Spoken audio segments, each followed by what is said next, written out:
Part 1. The Last Whisperer of Pompeii. You don't know my name. That's all right. No one remembers the names of girls who sell olives in the market, who braid their little sister's hair, who hum to themselves while sweeping marble dust off the floor. But I was here. I lived here. In Pompeii. Under the same sun that glinted on gold goblets and cracked the paint on garden walls. I knew the smell of warm bread in the morning, the chill of the bathhouse floor beneath bare feet, the laughter of boys who thought they'd live forever. And now, there is only ash.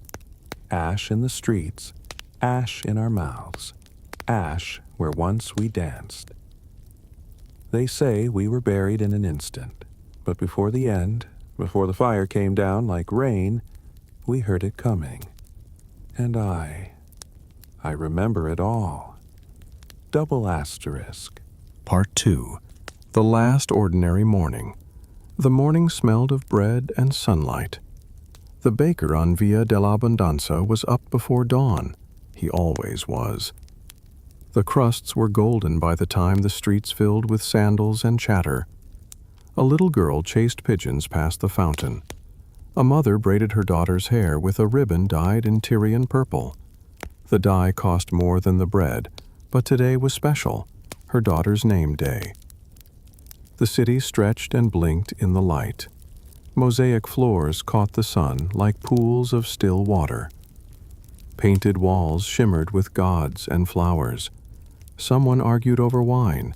Someone laughed too loudly. And under it all, no one knew. No one knew the mountain was listening. No one knew time had already begun to burn. They thought it was just another Tuesday, but it was our last. Part 3. Something was wrong with the sky. Around midday, the light began to change.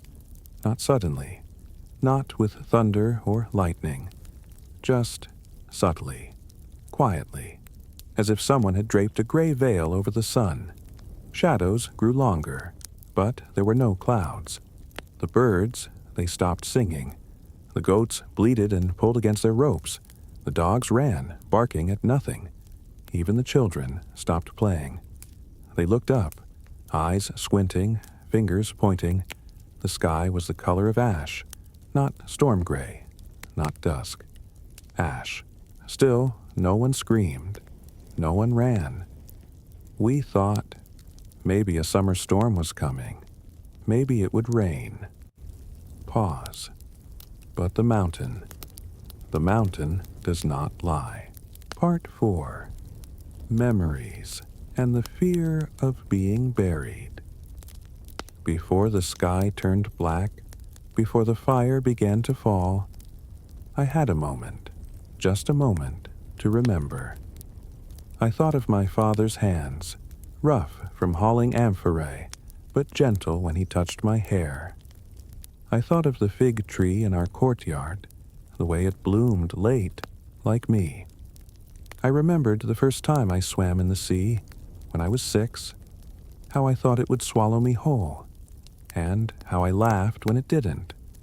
But this time I wasn't laughing, because something in the air felt final. The birds didn't come back, the sun didn't return, and the mountain kept whispering beneath our feet. That's when I realized I might never see light again, that I might die here, buried, unseen, forgotten.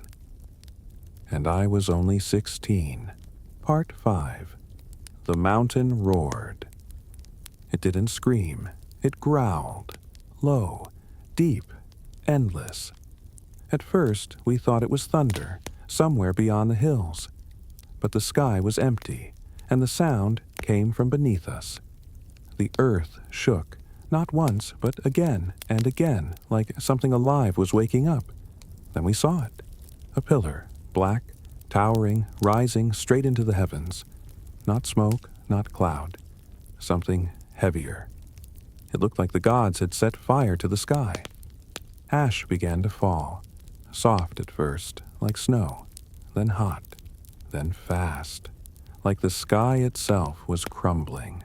People screamed, doors slammed, the market emptied in seconds, and still the mountain roared, not like thunder, not like war, like judgment.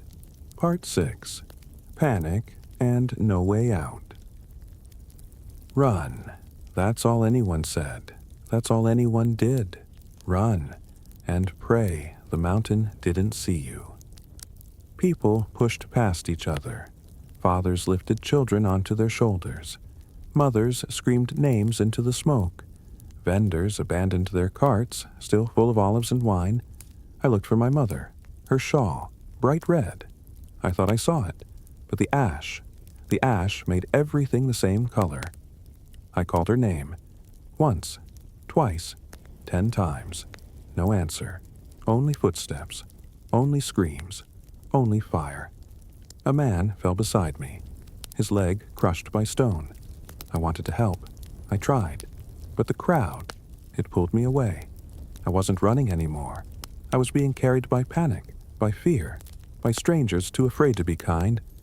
And all I could think was, she's still out there. My mother is still out there. And I can't find her. Part 7. Darkness fell on Pompeii. The sun was gone. Not behind a cloud, not behind smoke. Gone. We were surrounded by something darker than night, like ink spilled across the world, like the gods had closed their eyes. We lit torches, but the flames barely moved, choked by ash. I could see only outlines, hands reaching, bodies pressed together, all covered in the same color, gray. Some people prayed. Some whispered names. Some just stared into nothing. I held on to the doorway of a bathhouse, my fingers slipping on stone, hot to the touch. My throat burned. My eyes burned. And then I realized I wasn't breathing air anymore. I was breathing dust. Memories, people, homes, all turned to ash. Pompeii was no longer a city. It was a grave still standing. Part 8. The Last Words.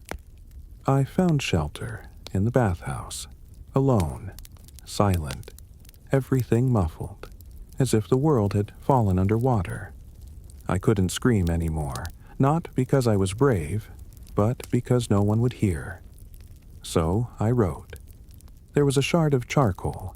I used it to mark the wall, right above the mosaic of the sea god. Not a prayer, not a poem, just my name, and one sentence. I loved. I was here. I don't know if anyone saw it. Maybe the ash buried it within minutes. But in that moment, I was no longer afraid, because I left something behind. A whisper. In stone. Part 9. The silence after everything. And then the mountain stopped. No more thunder, no more fire, no more screams, just stillness. Ash covered the streets, the homes, the hearts still beating, now frozen in place. A man still holding his son. A girl with her hands over her face. A dog curled up by a doorway that no longer led anywhere. Time didn't pass. It just stopped. Pompeii didn't collapse. It was preserved, like a breath, held too long. It wasn't a city anymore. It was a pause. In history, in memory, in silence. Part 10. From the ashes I speak. They found us, centuries later. They brushed the ash away from our faces. They gave us names we never had. They placed plaques beside our stillness and whispered, "This is how they lived." But no one asked how we died, or what we felt when the sky turned black and the world turned quiet. I am still here, in plaster and shadow, in a city carved from time. They call me the girl in the bathhouse. But I had a name. I had a mother. I had a life, and I remember everything. If you hear me now, even across 2,000 years, then I am not gone. Not truly. Because a story spoken is a life remembered. And I was here.